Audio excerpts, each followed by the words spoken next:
नमस्कार मित्रों। आज के इस वीडियो में एक बार फिर से आप सभी का बहुत बहुत हार्दिक स्वागत है। हम आशा करते हैं कि आप सभी स्वस्थ होंगे और आप सबकी तैयारी बहुत अच्छी तरह से चल रही होगी। मित्रों, हम आज के इस वीडियो में डॉक्टर वासुदेव नंदन जी की हिंदी व्याकरण की बुक से संबंधित एक महत्वपूर्ण टॉपिक है अव्यय। तो आज के इस वीडियो में हम अव्यय के कार्य और भेद, क्रिया विशेषण, संबंध बोधक, समुच्चय बोधक, विस्मयादि बोधक, निपात और उसके कार्य तथा अव्यय के जो पद परिचय हैं उसको हम लोग जानेंगे। क्योंकि बात करें हम लोग डॉक्टर वासुदेव नंदन जी की हिंदी व्याकरण की बुक की, तो यहाँ से संबंधित जो प्रश्न है हूबहू आपकी परीक्षा में देखने को मिलते हैं एज इट इज, खास तौर से जो उदाहरण होते हैं। तो इसलिए इस पुस्तक को आपको एक दो बार बिल्कुल डीपली आपको पढ़ना चाहिए। तो चले अब हम लोग देखते हैं अव्यय के कार्य और भेद। अव्यय की बात करें तो अव्यय किसे कहते हैं, आप स्क्रीन पर देख पा रहे हैं कि अव्यय ऐसे शब्दों को कहते हैं जिसके रूप में लिंग, वचन, पुरुष, कारक इत्यादि के कारण कोई विकार उत्पन्न नहीं होता है। तो आपने यहाँ पर देखा कि अव्यय ऐसा शब्द होता है जिस पर लिंग का, वचन का, पुरुष का, कारक का इत्यादि के कारण कोई विकार उत्पन्न नहीं होता है। अगर हम मोटे भाषा में बात करें तो अव्यय का मतलब होता है कि आ धन व्यय, आ माने नहीं, व्यय माने खर्च हो जो, अर्थात जो परिवर्तित ना हो, जिसमें कोई विकार उत्पन्न ना हो, वही अव्यय है। अब विकार परिवर्तन कैसे ना उत्पन्न हो, कह रहे हैं कि इसके ऊपर लिंग का, वचन का और पुरुष का तथा कारक का कोई प्रभाव ना पड़े, यानी कि सभी लिंग, सभी वचन और सभी कारक के साथ बिल्कुल सदैव एक सा बना रहता है। तो उसी को आप कह सकते हैं कि वो शब्द जो है अव्यय शब्द है। ठीक है ना। अब मोटी बात देखने के बाद आप इसकी व्याख्या देख सकते हैं। कह रहे हैं कि ऐसे शब्द हर स्थिति में अपने मूल रूप में बने रहते हैं। चूंकि अव्यय का रूपांतर नहीं होता है, इसलिए ऐसे शब्द अविकारी होते हैं, इनका व्यय नहीं होता, अतः ये अव्यय है। जैसे जब तब, अभी, उधर, वहाँ, इधर, कब, क्यों, आह, वाह, ठीक, अरे और तथा, एवं, किंतु, परंतु, बल्कि, इसलिए, अतः, अतएव, चूंकि, अर्थात इत्यादि। आपने देखा कि अब तब इन शब्दों का प्रयोग किसी भी लिंग, वचन, काल, कारक के अनुसार आप प्रयोग करते रहते हैं। ठीक है ना। तो आपने देखा कि अव्यय के अंतर्गत क्रिया विशेषण, संबंध बोधक, समुच्चय बोधक और विस्मयादि बोधक शब्दों का स्थान है। यानी कि आप मोटे तौर से कह सकते हैं कि जो अव्यय है, अव्यय के चार भेद हैं: क्रिया विशेषण, संबंध बोधक, समुच्चय बोधक और विस्मयादि बोधक। ठीक है। अब सबसे पहले कह रहे हैं कि अव्यय और क्रिया विशेषण। अव्यय और क्रिया विशेषण से संबंधित महत्वपूर्ण जानकारी में आप देख रहे हैं कि पंडित किशोरी दास वाजपेयी के मतानुसार अंग्रेजी के आधार पर सभी अव्ययों को क्रिया विशेषण मान लेना उचित नहीं है ना। कि जो लोग कहते हैं कि सभी जो क्रिया विशेषण अव्यय है, तो ऐसा मान लेना उचित नहीं है, क्योंकि कुछ अव्यय ऐसे भी हैं जिनसे क्रिया की विशेषता लक्षित नहीं होती है। जैसे जब मैं भोजन करता हूँ तब वह पढ़ने आता है, तो इस वाक्य में देखेंगे जब और तब, है ना, अव्यय है, लेकिन क्रिया की विशेषता नहीं बताते हैं, अतः इन्हें क्रिया विशेषण मान नहीं माना जा सकता है। तो निम्नलिखित अव्यय जो है क्रिया की विशेषता नहीं बताते हैं। ठीक है ना। अब उसे आप देख पा रहे हैं, नीचे दिए गए हैं। तो कहने का आशय है कि कुछ लोग ये मानते हैं कि जितने भी क्रिया विशेषण है वो सब अव्यय है। तो यहाँ पर आपने देखा उदाहरण के माध्यम से जितने भी क्रिया विशेषण हैं केवल वही अव्यय नहीं है, उनके अलावा भी कुछ ऐसे शब्द हैं जो कि अव्यय के रूप में प्रयोग किए जाते हैं। सबसे पहले है कालवाचक अव्यय। अब कालवाचक अव्यय का मतलब होता है काल का वाचक कराने वाले अव्यय शब्द। ठीक है ना। इनमें समय का बोध होता है। ठीक है ना। जैसे आज, कल, तुरंत, पीछे, पहले, अब, जब, तब, कभी कभी, कब, अब से, नित्य, जब से, सदा से, अभी, तभी, आजकल और कभी। तो इसको आप देख सकते हैं। इसके माध्यम से क्या होता है कि काल का बोध होता है। जैसे अब से ऐसी बात नहीं होगी। कब से? बोले अब से। ठीक है ना, अब से ऐसी बात नहीं होगी।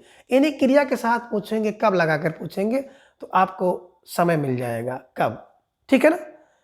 ऐसी बात सदा से होती रही है, वह है कब आया मुझे पता नहीं।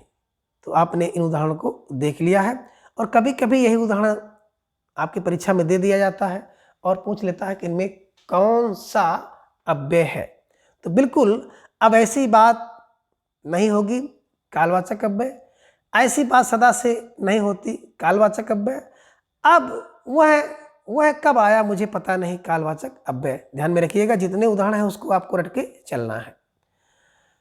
दूसरा है स्थानवाचक अव्यय, यानी कि ऐसा अव्यय जिससे स्थान का बोध हो। तो ऐसे इससे क्या होता है, स्थान का बोध होता है। यहाँ वहाँ कहाँ जहाँ, यहाँ से वहाँ से, इधर उधर, ठीक है ना।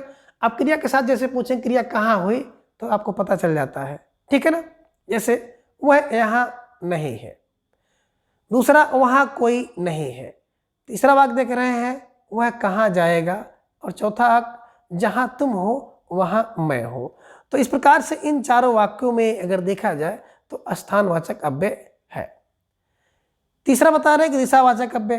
कुछ ऐसे भी अव्यय हैं जिनसे दिशा का ज्ञान होता है। इससे क्या होता है, दिशा का बोध होता है। इधर उधर, जिधर दूर, परे अलग, दाहिने बाएं और आर पार। तो ये ऐसे अव्यय शब्द हैं जिनसे दिशाओं का बोध होता है।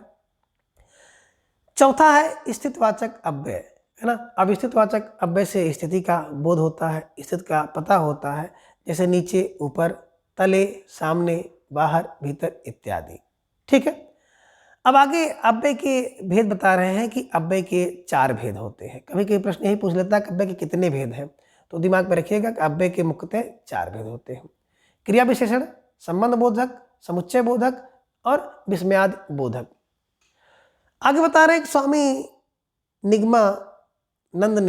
निगमानंद परमहंस जी के अनुसार तक, भर, मात्र, वैसा, सा, आजकल, परसों आदि अव्यय नहीं है, क्योंकि इनके आगे कारक की विभक्तियों का प्रयोग होता है। तो मोटी चीज यहाँ पे देख लीजिएगा कि तक, भर, मात्र, वैसा, है ना, सा और आजकल, परसों। तो ये जो है स्वामी निगमानंद और परमहंस जी के अनुसार अगर बात की जाए तो इसको ये लोग जो है बिल्कुल अव्यय नहीं मानते हैं, क्योंकि इनका तर्क है कि इसके आगे कारक की विभक्तियों का प्रयोग होता है, ठीक है। अब दूसरा भेद आप देख पा रहे हैं क्रिया विशेषण, है ना। जिस शब्द से क्रिया विशेषण व दूसरे क्रिया विशेषण की विशेषता प्रकट हो उसे क्रिया विशेषण कहते हैं। आप मोटे तौर पर कह सकते हैं कि शब्द के जिस रूप से क्रिया की विशेषता बतलाई जाए उसे हम लोग क्रिया विशेषण कहते हैं, और क्रिया विशेषण अव्यय होता है। जैसे राम धीरे धीरे टहलता है, ठीक है ना। राम कैसे टहलता है, तो राम धीरे धीरे टहल रहा है। राम वहाँ टहलता है, राम कहाँ टहलता है, तो राम वहाँ टहलता है। राम अभी टहलता है, राम कब टहलता है, राम अभी टहलता है। तो इन वाक्यों में धीरे धीरे, वहाँ और अभी राम के टहलने की क्रिया की विशेषता बतलाते हैं। तो ये क्रिया विशेषण अभिकारी विशेषण भी कहलाते हैं। इसके अतिरिक्त क्रिया विशेषण दूसरे क्रिया विशेषण की भी विशेषता बताता है, जैसे वह बहुत धीरे चलता है। इस वाक्य में बहुत क्रिया विशेषण है, क्योंकि यह दूसरे क्रिया विशेषण की विशेषता धीरे की बतलाता है। तो धीरे की विशेषता बतला रहा है, इस कारण से यह दूसरा क्रिया विशेषण है। क्रिया विशेषण की बात करें तो भेद के अनुसार इसके भी आप 3 भेद देख रहे हैं कि प्रयोग के अनुसार क्रिया विशेषण के भेद, रूप के अनुसार, अर्थ के अनुसार क्रिया विशेषण के निम्नलिखित भेद हैं। क्रिया विशेषण की बात की जाए तो आप देख पा रहे हैं, एक तरफ प्रयोग है, साधारण, संयोजक और अनुबद्ध। रूप में देखेंगे मूल रूप क्रिया विशेषण, यौगिक क्रिया विशेषण, स्थानीय क्रिया विशेषण। अर्थ की बात करें तो रीचवाचक, परिमाणवाचक। जिसमें आप देख रहे हैं अपर्याप्त बोधक, न्यूनता बोधक, पर्याप्त बोधक, तुलना बोधक और श्रेणीवाचक आदि क्रिया विशेषण आप देख सकते हैं। अब प्रयोग के अनुसार क्रिया विशेषण के 3 भेद बताए गए हैं। कह रहे हैं कि जिन क्रिया विशेषणों का प्रयोग क्रिया किसी वाक्य में स्वतंत्र होता है वहाँ साधारण क्रिया विशेषण होता है ना। इसे ध्यान में आप रखिएगा। दूसरा कह रहे जिन क्रिया विशेषणों का संबंध किसी उपवाक्य से रहता है उन्हें संयोजक क्रिया विशेषण कहते हैं। जब रोहितवास ही नहीं तो मैं ही जीकर क्या करूँगी, जहाँ अभी समुद्र है वहाँ किसी समय है ना जंगल था। जिन क्रिया विशेषणों का प्रयोग अवधारणा यानी कि निश्चय के लिए किसी भी शब्दभेद के साथ होता है उन्हें अनुबद्ध क्रिया विशेषण कहा जाता है। वह तो किसी ने धोखा ही दिया, मैंने उसे देखा तक नहीं। रूप के अनुसार क्रिया विशेषण के भी 3 भेद होते हैं। इसमें आप देख सकते हैं कि ऐसे क्रिया विशेषण जो किसी दूसरे शब्दों से मेल नहीं बनते हैं वो मूल क्रिया विशेषण कहते हैं। जैसे ठीक, दूर, अचानक, फिर और नहीं। इसे ध्यान में रखिएगा।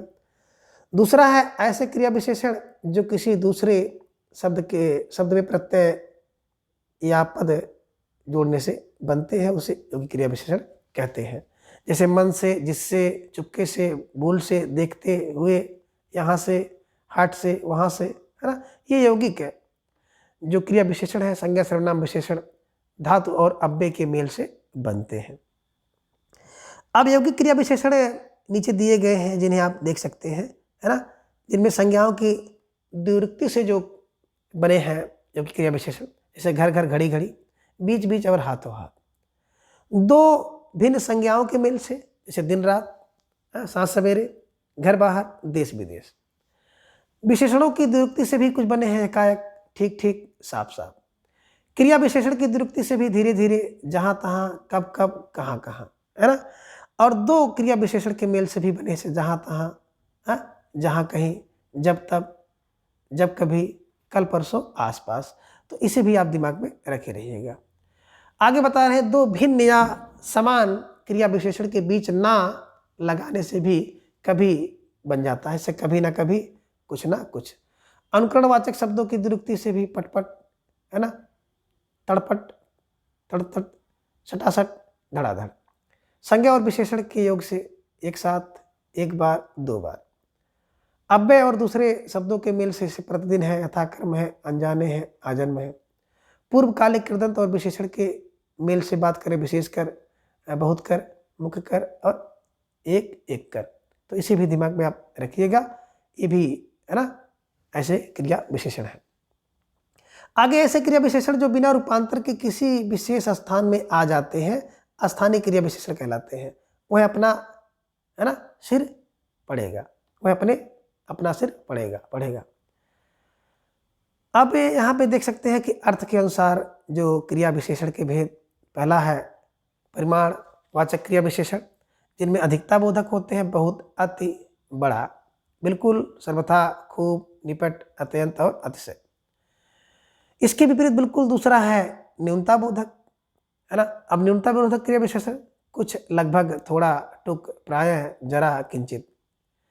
तीसरा है पर्याप्त बोधक, बस, केवल और बस, काफी, यथेष्ट, चाहे, बराबर, ठीक, अस्तु। चौथा है तुलनावाचक, अधिक, कम, इतना, उतना, जितना, कितना और बढ़कर। श्रेणीवाचक में बात करें, थोड़ा थोड़ा, क्रम क्रम, बारी बारी से, तिल तिल, एक एक कर और यथाक्रम। तो इसे भी आप देख सकते हैं।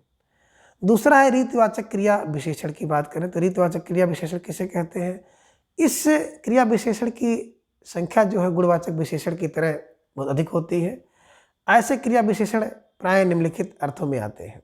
एक तो प्रकार है, ऐसे वैसे, कैसे मानो, धीरे, अचानक, स्वयं, स्वतः और परस्पर यथाशक्ति, प्रत्युत और फटाफट। निश्चय में देखेंगे अवश्य, सही, सचमुच, निसंदेह, बेशक, जरूर, अलबत्ता, यथार्थ, में, वस्तुतः और दरअसल। अनिश्चय की बात करें तो निश्चय में आपको दिखाई देगा कदाचित, शायद, बहुत कर, यथासंभव। स्वीकार में हाँ, जी, ठीक, सच। कारण में इसलिए, क्यों, काहे को। निषेध में ना, नहीं, मत। अवधारणा की बात करें तो ही, भी, मात्र, भर, तक और सा। ऐसे आपको अव्यय शब्द देखने को मिलेंगे। कुछ समानार्थक क्रिया विशेषण का अंतर आप देख सकते हैं जिनमें एक शब्द है अब और दूसरा अभी। तो अब में वर्तमान समय का अनिश्चित है। अभी का अर्थ तुरंत होता है, जैसे अब आप जा सकते हैं, अब आप क्या करेंगे, अभी अभी आया हूँ और अभी 5 बजे है, तो इसका भी आप ध्यान रखिएगा। तब फिर में भी अंतर है। तब और फिर की बात करें तो अंतर यह है कि तब बीते हुए समय का बोध कराता है और फिर भविष्य की ओर, है ना। जैसे आप कहते तब उसने कहा, तब उसकी बात और थी।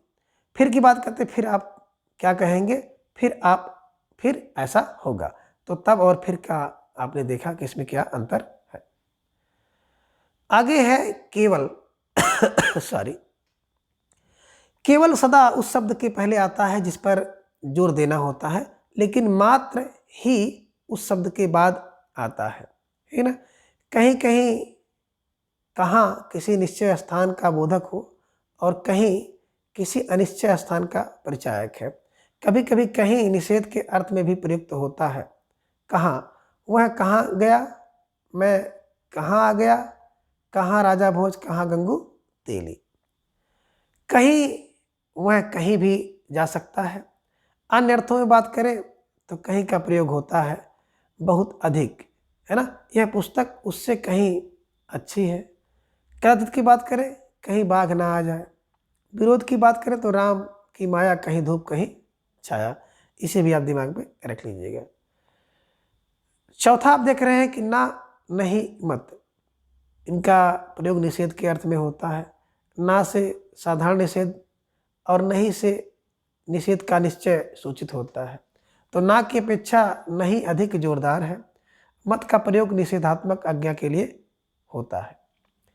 अब ना के विभिन्न प्रयोग आप इस प्रकार से देख सकते हैं कि क्या तुम ना आओगे, तुम ना करोगे तो वह कर देगा, ना तुम सोओगे ना वह, तुम जाओ ना, रुक क्यों गए, तो इसे भी आप देख सकते हैं।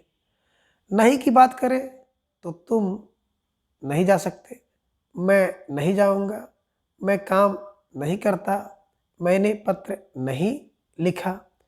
मत का प्रयोग भी इसी प्रकार से आप देख सकते हैं। भीतर मत जाओ, तुम यह काम मत करो, तुम मत गाओ, ये भी आप प्रयोग देख सकते हैं। और ही तथा भी बात पर बल देने के लिए इनका प्रयोग होता है। अंतर यह है कि ही का अर्थ एकमात्र और भी का अर्थ अतिरिक्त सूचित करता है। जैसे ही की बात आ जाए तो यह काम तुम ही कर सकते हो, और भी की बात आ जाए तो इस काम को तुम भी कर सकते हो, है ना। ही का मतलब है कि इसे आप ही कर सकते हैं, और भी की बात आती है तो इस काम को आप भी कर सकते हो। इसे ध्यान में रखिएगा। आगे है 6, केवल और मात्र। अब केवल को आप देख रहे हैं, है ना। केवल की बात की जाए तो केवल अकेला का अर्थ और मात्र संपूर्णता का अर्थ सूचित करता है। जैसे केवल, आज हम केवल दूध पीकर रहेंगे, यह काम केवल वह कर सकता है। मात्र की बात आ जाए तो मुझे 5 रुपये मात्र मिले। इसे ध्यान में रखिएगा, केवल और मात्र। अच्छा यानी कि भला और अच्छा, है ना। भला अधिकतर जो विशेषण के रूप में प्रयुक्त होता है, पर कभी कभी संज्ञा के रूप में भी आता है। जैसे भला का भला फल मिलता है। अच्छा सुकृतमूलक अव्यय है। यह कभी कभी अवधारणा के लिए और कभी कभी विस्मय बोधक के रूप में भी प्रयोग होता है। जैसे अच्छा कल चला जाऊंगा, अच्छा आप आ गए, तो इसे ध्यान में रखिएगा। प्राय शब्द की बात करते हैं तो प्राय और बहुधा दोनों का अर्थ अधिकतर, किंतु प्राय में बहुधा की मात्रा अधिक होती है। प्राय बच्चे खिलाड़ी होते हैं, बहुधा बच्चे, है ना, बहुधा हठी होते हैं, तो इसे ध्यान में रखिएगा। बाद और पीछे की बात करें तो बाद काल के और पीछे समय के पीछे का सूचक है। जैसे वह 1 सप्ताह बाद आया, वह पढ़ने में बहुत पीछे है, ठीक है। तीसरा है संबंध बोधक। और संबंध बोधक की बात करें तो जो अव्यय किसी संज्ञा के बाद आकर उस संज्ञा के संबंध वाक्य के दूसरे शब्दों से दिखाता है, उसे संबंध बोधक कहते हैं। यदि यह संज्ञा ना हो तो यही अव्यय क्रिया विशेषण कहलाएगा। जैसे धन के बिना किसी का काम नहीं चलता है। नौकर गांव तक गया, वह रात रात भर जागता, अच्छा नहीं होता। यहाँ बिना तक भर संबंध बोधक है, और इन शब्दों के बिना धन संज्ञा का संबंध है ना, चलता क्रिया से जोड़ा जाता है। तब तक और गांव का संबंध गया से, और भर रात को जागना क्रियार्थक जो है संज्ञा से जोड़ता है। अब संबंध बोधक के अव्यय के भेद की बात की जाए तो इसे देख सकते हैं। प्रयोग, अर्थ और व्युत्पत्ति के आधार पर संबंध बोधक अव्यय के निम्नलिखित भेद है। प्रयोग की बात करें तो संबंध और अनुबंध है। अर्थ के आधार पर 13 भेद है, और व्युत्पत्ति की बात करें तो मूल संबंध बोधक और यौगिक संबंध बोधक। अब संबंध बोधक में बात करें, ऐसे संबंध बोधक शब्द की विभक्तियों के पीछे आते हैं, जैसे धन के बिना और नर की नाई। आगे है अनुबद्ध संबंध बोधक की बात करते हैं तो ऐसे संबंध अव्यय संज्ञा के विकृत रूप के बाद आते हैं। किनारे तक, सखियों सहित, कटोरे भर और पुत्रों समेत। ठीक है ना। अर्थ के अनुसार की बात करें तो संबंध बोधक अव्यय के 13 जो भेदों का उदाहरण आप यहाँ पे देख सकते हैं, जो कि अग्रलिखित है। कालवाचक की बात करें तो जिनमें काल है ना, आगे पीछे, के आगे, पहले, पूर्व, अनंतर, पश्चात, उपरांत आदि। स्थान की बात करें तो के आगे, के पीछे, के नीचे, के सामने, स्थान, निकट, भीतर, समीप, नजदीक, यहाँ, बीच, शहर, दूर, परे। इसी प्रकार से दिशावाचक में हो जाएगा की ओर, की तरफ, के पार, के आर पार, के आसपास, के प्रति। साधन की बात करें के द्वारा, के जरिए, के हाथ, के मार्फत, के बल, के कर, के जवान, के सहारे। इसी प्रकार हेतुवाचक है के लिए, के निमित्त, के वास्ते, के हेतु, के खातिर, के कारण, के मारे और के चलते। विषयवाचक की बात करें तो इसी प्रकार से विषयवाचक के अव्यय भी आपको मिल जाएगा, के बाबत, के निवस्त, के विषय, के नाम, के लेखे, के जान, के भरोसे। व्यतिरेक वाचक के सिवा, के अलावा, के बिना, के बगैर, के अतिरिक्त, के रहित। और विनिमय वाचक की बात करें के पलटे, के बदले, के जगह, के वश में। सादृश्यवाचक में के समान, के तरह, के भांत, के नाई, के बराबर, के तुल्य, के योग्य और के लायक, के सादृश्य, के अनुसार, के अनुरूप, के अनुकूल, देखा, के देखा देखी, के सरीखा, सा ऐसा, ऐसा और के मुताबिक। इसे भी आप देख सकते हैं। आगे आप देख रहे हैं कि विरोधवाचक में तो के विरुद्ध, के खिलाफ, के उल्टे, के विपरीत। सहचरवाचक में के संग, के साथ, के समेत, के सहित, के पूर्वक, के अधीन, के स्वाधीन, के यश। संग्रहवाचक में तक, लौ, पर्यंत, भर और मात। तुलनावाचक में अपेक्षा, बनिस्पत, आगे और सामने। तो इसे भी देख लीजिएगा। आगे देख पा रहे हैं व्युत्पत्ति के अनुसार अगर देखा जाए तो संबंध के 2 भेद होते हैं। मूल संबंध जिनमें आप कह सकते हैं कि बिना, पर्यंत, नाई, पूर्वक इत्यादि। यौगिक संबंध में संज्ञा से पलटे, लेखे, अपेक्षा और मरफत। विशेषण से तुल्य, समान, उल्टा, ऐसा, योग्य। क्रिया विशेषण से ऊपर, भीतर, यहाँ, बाहर, पास, परे, पीछे। क्रिया से बात करें लिए, मारे, चलते, कर, जाने। इसे ध्यान में रखिएगा। चौथा है समुच्चय बोधक।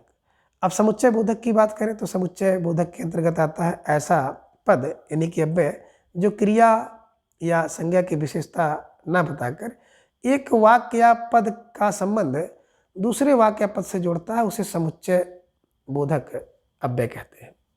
जैसे आंधी आई और पानी बरसा, यहाँ और अव्यय जो है समुच्चय बोधक है, क्योंकि यह 2 पदों को है ना, आंधी आई और पानी वर्षा को जोड़ रहा है।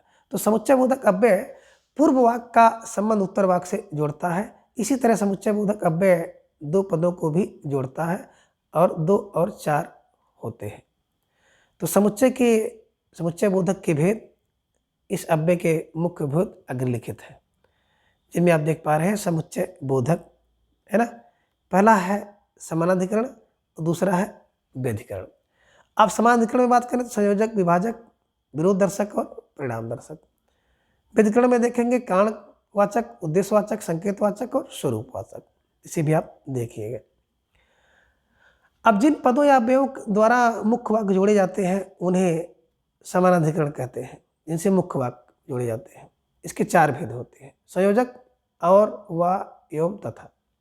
विभाजक की बात करें या, व, अथवा, किंवा, की, चाहे, चाहे ना, ना, कि, नहीं तो। विरोधदर्शक की बात करें पर, परंतु, किंतु, लेकिन, मगर, वरन, बल्कि, है ना। परिणाम दर्शक की बात करें इसलिए, सो, अतः, अतएव, इसे भी आप देख सकते हैं। दूसरा है जिन पदों या अव्ययों के मेल से एक मुख्य वाक्य में एक या अधिक आश्रित वाक्य जोड़े जाते हैं उन्हें व्यधिकरण समुच्चय बोधक कहते हैं। इसके 4 भेद हैं। कारण, क्योंकि, जो कि, इसलिए कि। उद्देश्य की, उद्देश्यवाचक की, जो, ताकि, इसलिए कि। संकेतवाचक की बात करें, जो, तो, यदि, तो, यद्यप, तदप, चाहे, परंतु, कि। स्वरूपवाचक की बात करें, कि, जो, अर्थात, यानी, मानो। ठीक है। अब आगे 5वां भेद है विस्मयादि बोधक। विस्मयादि बोधक की बात करें तो विस्मयादि बोधक अव्यय जिन अव्ययों से हर्ष, शोक आदि भाव सूचित हो पर इनका संबंध वाक्य या उसके किसी विशेष पद से ना हो उन्हें विस्मयादि बोधक कहते हैं। जैसे हाय, अब मैं क्या करूं, तुम क्या कह रहे हो। यहाँ हाय और है विस्मयादि बोधक अव्यय है जिनका वाक्य या किसी अन्य पद से कोई संबंध नहीं है। तो व्याकरण में बात करें विस्मयादि बोधक अव्ययों का कोई विशेष महत्व नहीं है, है ना। इनसे शब्दों या वाक्यों का निर्माण में कोई विशेष सहायता नहीं मिलती है। इनका प्रयोग मनोभाव को तीव्र रूप में प्रकट करने के लिए होता है। जैसे अब मैं क्या करूं, तो इस वाक्य में पहले हाय जोड़ा जा सकता है। तो विस्मयादि बोधक अव्यय के भेद इस प्रकार से हैं। हर्षबोधक, आहा, वाह वाह, धन्य धन्य, जय, शाबाश। शोक बोधक, है ना, बात करें तो शोक बोधक विस्मयादि बोधक शब्द है। आह, ओह, हा हा, हाय, त्राहि त्राहि। आश्चर्य बोधक, वाह, है, ए, ओहो, क्या। अनुमोदन में ठीक, वाह, शाबाश, हाँ हाँ, अच्छा। तिरस्कार में छी, हट, अरे, दूर, धिक, चुप। स्वीकार में हाँ जी हाँ, जी, ठीक, बहुत अच्छा, है ना। और संबंध बोधक अव्यय की बात करें तो अरे, रे, अजी, लो, जी, हे, अहो। ठीक है, इसे देख सकते हैं।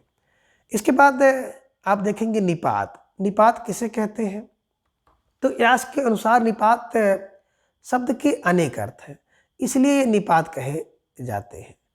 उच्च, उच्चा, उच्चेषु अर्थेषु निपतित निपाता, है ना। यह पाद का पूर्ण करने वाला होता है। निपाता पाद पूर्ण है। कभी कभी अर्थ के अनुसार प्रयुक्त होने से अनेकार्थक जो निपातों से अन्य सार्थक निपात भी होते हैं। निपात का कोई लिंग वचन नहीं होता है, मूलतः इसका प्रयोग अव्ययों के लिए होता है। जैसे अव्ययों में आकारगत अपरिवर्तनीयता होती है, वैसे ही निपातों में भी। यास्क ने निपात के 3 भेद माने हैं। नंबर 1 उपमार्थक निपात, यू, ना, चित, नु। दूसरा है कर्मोपसंग्राहक निपात, ना, आवा। तीसरा है पद पूर्णार्थक निपात, यथा नूनम, खलु, ही, अत, यद्यपि। ठीक है ना। निपातों में जो सार्थकता नहीं होती है तथा उन्हें सर्वथा निरर्थक भी नहीं कहा जा सकता है। ठीक है। निपात की बात करें तो शुद्ध अव्यय नहीं है, क्योंकि संज्ञाओं, विशेषणों, सर्वनामों आदि में जब अव्ययों का प्रयोग होता है तब उनका अर्थ होता है, परंतु निपातों में ऐसा नहीं होता है। तो निपातों का प्रयोग निश्चय शब्द, शब्द समुदाय या पूरे वाक्य को अन्य भावार्थ प्रदान करने के लिए होता है। इसके अतिरिक्त निपात सहायक शब्द होते हुए भी वाक्य अंग नहीं है, पर वाक्य में इनके प्रयोग से उस वाक्य का समग्र अर्थ व्यक्त होता है। साधारणतः निपात अव्यय हो। हिंदी में अधिकतर निपात शब्द समूह के बाद आते हैं जिनको वो बल प्रदान करते हैं। ठीक है। निपात कार्य क्या है, तो निपात का कई कार्य है जिनमें प्रश्नबोधक क्या वह जा रहा है। दूसरा अस्वीकार बोधक, जैसे मेरा छोटा भाई आज वहाँ नहीं जाएगा। तीसरा है विस्मयादि बोधक, क्या अच्छी पुस्तक है। चौथा है वाक्य में किसी शब्द पर बल देना, बच्चा भी जानता है। तो निपात के प्रयोग प्रकार देखा जाए तो निपात के 9, ना से निपात, ना से 9 प्रयोग। स्वीकार में हाँ जी हाँ। नकारार्थक निपात, नहीं जी नहीं। निषेधात्मक निकार, मत। प्रश्नबोधक क्या, ना। विस्मयाद बोधक निपात काश क्या, क्या काश और काश की। बलदायक या सीमा बोधक निपात तो ही तक पर सिर्फ और केवल। तुलना बोधक निपात होता है सा। अवधारणा बोधक निपात होता है ठीक, लगभग, करीब और तकरीबन। आदर बोधक होता है जी। इसे ध्यान में रखिएगा, कभी कभी इस निपात से प्रश्न पूछ लेता है कि निम्नलिखित में से कौन सा निपात किस भेद के अंतर्गत आता है। खास तौर से मत को निषेधात्मक में देखिएगा, नहीं और जी नहीं को नकारात्मक में देखिएगा, और जी जो है कि आप देख सकते हैं आदर बोधक निपात है। अब अव्यय का जो पद परिचय अगर आपको देखना हो तो कैसे इसका पद परिचय करेंगे, तो बता रहे हैं कि इसमें अव्यय के भेद और उससे संबंध रखने वाला पद, इतनी बातें लिखनी चाहिए। जैसे उदाहरण के लिए वह अभी आया है, अब इसमें अभी अव्यय है, इसका पदान्वय होगा। अभी कालवाचक अव्यय है, आना क्रिया का काल सूचित करता है, अतः आना क्रिया का विशेषण है। दूसरा है आह, आप आ गए, तो आह हर्षबोधक अव्यय है, इसे भी ध्यान में आप रखिएगा। अब आगे है क्रिया विशेषण का पद परिचय। अब देखिए मित्रों, क्रिया विशेषण के पद परिचय की जब बात आती है तो क्रिया विशेषण 4 प्रकार के होता है ना। कालवाचक क्रिया विशेषण, स्थानवाचक क्रिया विशेषण और परिमाणवाचक क्रिया विशेषण, और उसके साथ साथ रीतिवाचक क्रिया विशेषण। अब कालवाचक, काल माने समयवाचक, तो समयवाचक क्रिया विशेषण के लिए आप प्रश्न करेंगे कब हुई, तो क्रिया के साथ प्रश्न लगाएंगे कब हुई तो समय पता चलेगा। कहाँ, क्रिया के साथ कहाँ लगाएंगे तो स्थान पता चलेगा। क्रिया के साथ कैसे क्रिया हुई तो बिल्कुल रीत का पता चलेगा, और कितना और कितनी लगा देंगे तो परिमाण का पता चलेगा, परिमाणवाचक क्रिया विशेषण। जैसे उदाहरण के लिए आप देख सकते हैं कि बालक अपने क्लास में शांतिपूर्वक बैठा है। बालक अपने क्लास में कैसे बैठा है, तो कैसे बैठा है, शांतिपूर्वक बैठा है, इन्हीं की रीतिवाचक क्रिया विशेषण है, इसे ध्यान में रख लीजिएगा, ठीक है ना। अब पद परिचय से संबंधित कुछ अन्य उदाहरण भी आप देख रहे हैं, जिनमें पहला आप देख रहे हैं कि अच्छा लड़का कक्षा में शांतिपूर्वक बैठता है ना। तो अच्छा लड़का यानी गुणवाचक विशेषण है, पुल्लिंग है, एक वचन है, और इसका विशेष लड़का है। लड़का जातिवाचक है, संज्ञा पुल्लिंग, एक वचन, अन्य पुरुष कर्ता कारक, बैठता है क्रिया का करता है। कक्षा में बात करें तो कक्षा में जातिवाचक संज्ञा है, स्त्रीलिंग है, एक वचन है, और अधिकरण कारक है, इसे ध्यान में रखिएगा। शांतपूर्वक की बात करें तो शांतपूर्वक बिल्कुल रीतिवाचक क्रिया विशेषण है, बैठता है क्रिया का विशेषण है। बैठता है आकर्मक क्रिया, कर्तृवाच, समान वर्तमान काल, पुल्लिंग और एक वचन, अन्य पुरुष, इसका कर्ता लड़का है। दूसरा उदाहरण भी आप यहीं पे देख लीजिए कि मोहन अपने भाई सोहन को छड़ी से मारता है। अब मोहन व्यक्तिवाचक संज्ञा, अन्य पुरुष, पुल्लिंग, एक वचन, कर्ता कारक, और इसकी क्रिया क्या है, मारता है। अपने निजवाचक सर्वनाम है, पुल्लिंग है, एक वचन है, संबंध कारक है, भाई से संबंध रखता है, सर्वनामी विशेषण इसका विशेष भाई है। भाई की बात करें जातिवाचक संज्ञा, पुल्लिंग, एक वचन, कर्म कारक, सोहन, कर्म कारक विशेषण, मारता है क्रिया का कर्म है। सोहन को की बात करें तो सोहन को का पद परिचय होता है, व्यक्तिवाचक संज्ञा, पुल्लिंग, एक वचन, कर्म कारक, भाई के अर्थ में प्रकट करता है, अतः यहाँ समानाधिकरण संज्ञा है। छड़ी से की बात करें जातिवाचक संज्ञा, स्त्रीलिंग, एक वचन और कर्ण कारक, मारता है सकर्मक क्रिया, इसका कर्म भाई सोहन, सामान्य वर्तमान काल, पुल्लिंग कृत्यवाच, अन्य पुरुष, और इसका कर्ता मोहन है। तो इस प्रकार से इन सभी जो बिंदुओं को आप आसानी से याद कर सकते हैं। तो आज के इस वीडियो में बस इतना। अगली वीडियो में फिर हम इसके अगले भाग को जानेंगे। तब तक के लिए धन्यवाद, नमस्कार, बाय।